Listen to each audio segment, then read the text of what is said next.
Ethan Cole was the kind of man the world called unstoppable, a billionaire CEO who built his empire from nothing but determination and sleepless nights.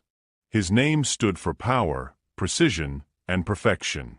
To his investors, he was a genius. To his employees, a god. But to himself, he was just a man too afraid to look back. Years ago, before the private jets and marble offices, there was Lena, his wife, his compass, and the only person who believed in him when no one else did. She saw beyond his failures, encouraged him through every setback, and reminded him that success meant nothing without peace. Together, they built dreams out of nothing. But when success finally came, Ethan changed. The humble man who once held her hands through storms now held meetings that never ended. He began to chase growth more than love, profit more than presence. The laughter that once filled their small apartment was replaced by silence, a silence money couldn't fix. Lena tried to hold on. She waited for the man she married to come back, but pride had taken his place.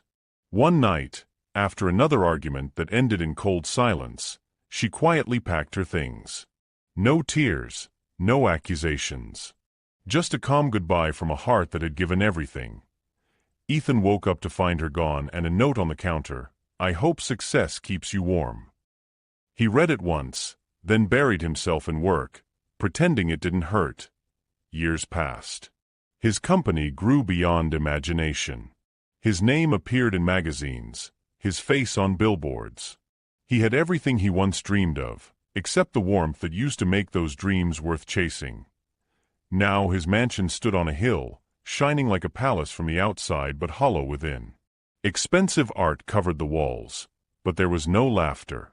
Every night, he came home to silence, poured himself a drink, and stared at the city below, the empire he built, and the love he destroyed to build it. Because somewhere along the road to greatness, Ethan Cole forgot how to be human. Rain poured endlessly over the city that night, a steady rhythm against the glass walls of Cole Industries. Most of the employees had already gone home. The lobby lights glowed softly, reflections of a world Ethan Cole had built but no longer felt part of. Had stayed late again, reviewing contracts, pacing his office like a man haunted by ghosts. No matter how many zeros he saw on paper, something inside him stayed painfully empty. Maybe it was the rain. Maybe it was the silence. But for the first time in a long while, Ethan decided not to take the elevator straight to his car. Instead, he walked down through the building, through the empire that carried his name. The sound of his footsteps echoed across the marble floor. He passed the glass trophy case displaying awards, news clippings, magazine covers, all celebrating him.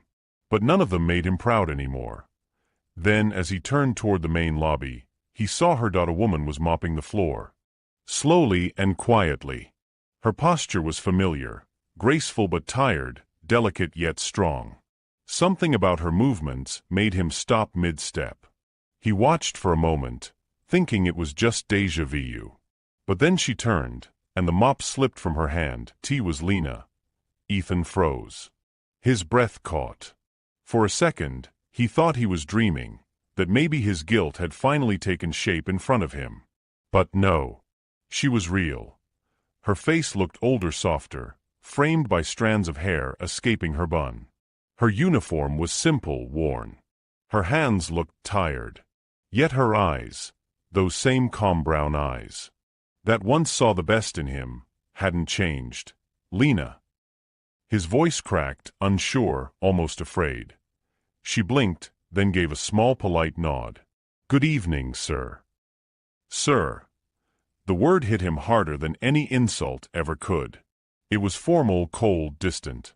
The kind of word she once used for strangers. He tried to smile, to say something that would make sense of the moment. But nothing came out. His world, the one built on confidence and control, suddenly felt like glass, thin and fragile. "You work here?" he finally managed to ask. She looked down briefly, then continued mopping. "Yes. Just started last month." The night shift. Her tone was calm, almost indifferent. Not bitter, not angry, just peaceful. Ethan stood there, speechless, as guilt settled in his chest like a heavy weight. The woman who once dreamed beside him now cleaned the floors of his empire. The floors she helped him build. He wanted to help, to apologize, to offer her something, anything.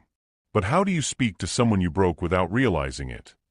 The silence between them stretched, broken only by the soft sound of rain hitting the glass doors. "Lena." He started, but she cut him off gently. "It's late, Mr. Cole. You should go home." Mr. Cole. Another dagger to the heart. She turned away, mopping another section of the floor, calm and composed as if the man standing behind her wasn't the same one she once loved. Ethan couldn't move. He just stood there, watching her. Every part of him screamed to speak, to explain, but pride and shame tied his tongue. For years, he'd been the most powerful man in every room, commanding attention, respect, even fear. But at that moment, standing behind a woman who refused to even look at him, Ethan Cole felt small. Smaller than he'd ever felt in his life, left the building that night without another word. But her voice, that calm "good evening, sir," echoed in his mind long after the rain had stopped. And for the first time in years, Ethan wished he wasn't a billionaire. He wished he was just the man she once loved. The next day, Ethan couldn't focus on anything. Meetings blurred together, voices droned, and numbers lost meaning. Every face reminded him of her, not because they looked alike, but because none of them felt real anymore. That night, he drove back to the company. Not as a CEO, not as the billionaire whose signature could move millions, but as a man searching for something he'd buried long ago. When he entered the lobby, Lena was there again, quietly cleaning, humming softly to herself. The same song she used to hum when cooking dinner years ago. "Lena," he said softly. She stopped, looked up, her expression unreadable. "Mr. Cole. You're working late again." He took a hesitant step forward. "Ethan. My name is Ethan."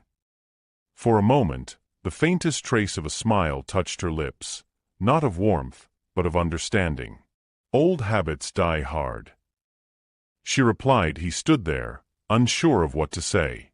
The silence between them was heavy, but not cold this time. It was filled with memories, regrets, and all the things they never said.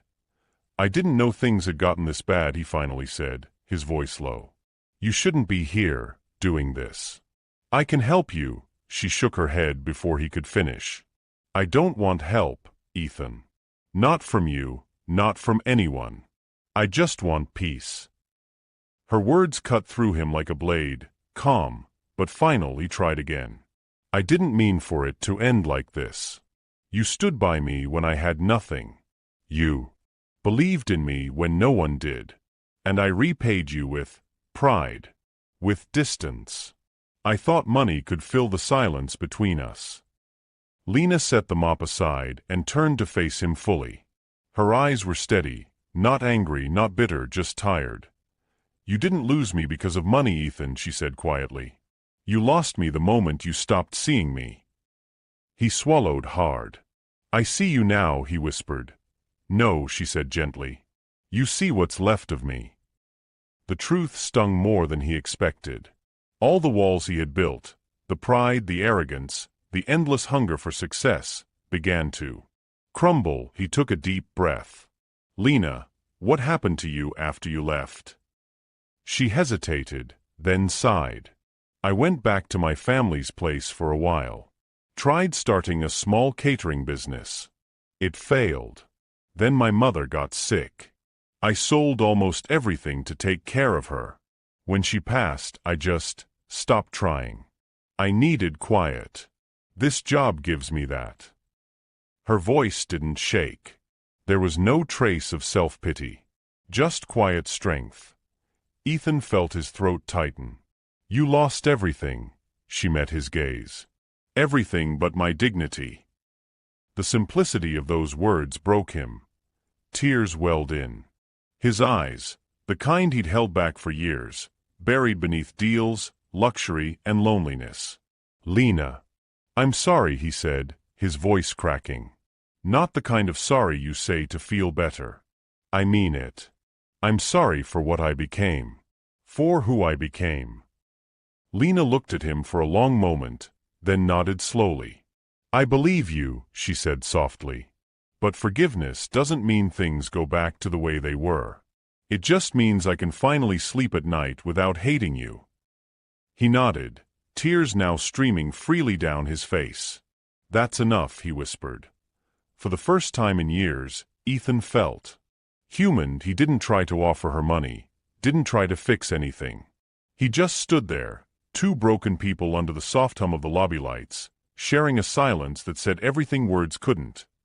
When Lena picked up her mop again, he quietly turned and walked away. Outside, the rain had stopped. The city lights shimmered against the wet streets, and Ethan Cole, the man who had everything, finally realized what it meant to lose himself. That night, as he sat in his car staring at his reflection in the window, he saw not the billionaire everyone admired, but a man finally learning what it means to be humble. Days passed, but something inside Ethan Cole had changed forever.